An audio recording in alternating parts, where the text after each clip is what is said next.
Hi ಎಲ್ರಿಗೂ, welcome to my YouTube channel. ನಾವಿವತ್ತು ಸಯ್ಯಾರ ಮೂವಿಗೆ ಹೋಗ್ತಾ ಇದ್ದೀವಿ. ಏನಿದು ಆಟೋದಲ್ಲಿ ಇದ್ದೀವಿ ಅಂತ ನೋಡಿಕೊಂಡು ನಾನು ಎದ್ದಿದ್ದು ಲೇಟ್ ಆಗಿತ್ತು. ಸೊ ನನ್ನಿಂದ ಸಂಜೆ ಕೂಡ ಲೇಟ್ ಆಯಿತು.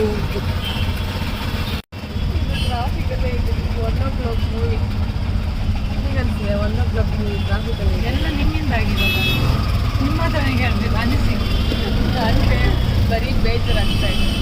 ನಾನು ಕ್ಯಾನ್ಸಲ್ ಮಾಡಿ ಮನೆಯಿಂದ ಹೋಗಿ ನಾವು 1 ಗಂಟೆ ಆದರೂ ಟ್ರಾಫಿಕಲ್ಲೇ ಇದ್ವಿ. 1 o'clock ಮೂವಿ 1:40ಗೆ ಮಾಲಲ್ಲಿ ಇದ್ದೀವಿ. ಮಾರಲ್ ಆಫ್ ದ ಸ್ಟೋರಿ ಏನಂದರೆ, ವೀಕೆಂಡಲ್ಲಿ ಬ್ಯಾಂಗ್ಳೂರಲ್ಲಿ ಎಲ್ಲಿಗಾದರೂ ಹೋಗಬೇಕಂದ್ರೆ ನೀವು 1 ಗಂಟೆ ಅಲ್ಲ 2 ಗಂಟೆ ಮುಂಚೆ ಮನೆಯಿಂದ ಬಿಡಬೇಕು ಅಂತ.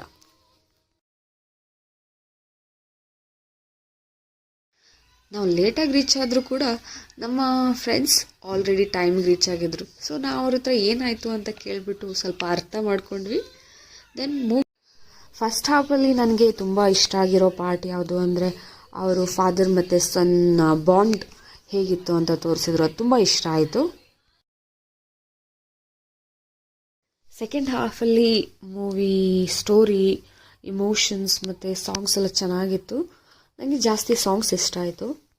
ನಾನು ಲವ್ ಸ್ಟೋರಿ ಮೂವೀಸ್ ನೋಡಿದ್ರೆ ಜಾಸ್ತಿ ಅಳ್ತೀನಿ, ಬಟ್ ಈ ಮೂವಿ ನೋಡಿ ಏನು ಅಳ್ಳಿಲ್ಲ. ಬಿಕಾಸ್ ಆಲ್ರೆಡಿ ಈ ಥರ ಮೂವಿ ತುಂಬ ನೋಡಿರ್ತೀವಿ. ಸೊ ಇದು ಸ್ವಲ್ಪ ಸಿಮಿಲಾರಿಟೀಸ್ ಇತ್ತು, ಅದಕ್ಕೆ ಅಷ್ಟೊಂದು ಇಮೋಷ್ನಲ್ ಆಗಿಲ್ಲ. ಬಟ್ ನನ್ನ ಸ್ವಲ್ಪ ಫ್ರೆಂಡ್ಸ್ ಹತ್ರು.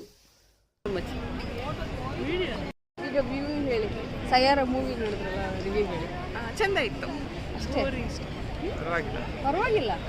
ಒಂದೆರಡು ಮಾತು ಎಕ್ಸ್ಟ್ರಾ ಹೇಳ್ಬೋದಲ್ಲ. ಹಿಂಗ್ ಕುತ್ಕೊಂಡಿದ್ರು ಕೆಲವೊಬ್ರು, ಒಬ್ರು ಹತ್ತಿದ್ರು, ಇವ್ರು ಹತ್ತಿದ್ರು.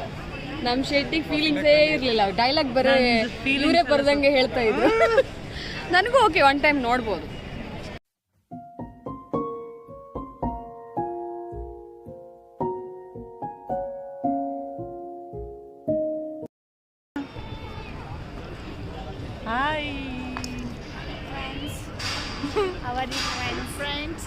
ಅದೊಂದು ಸೀನರಿ ಎಷ್ಟು ಚೆನ್ನಾಗಿ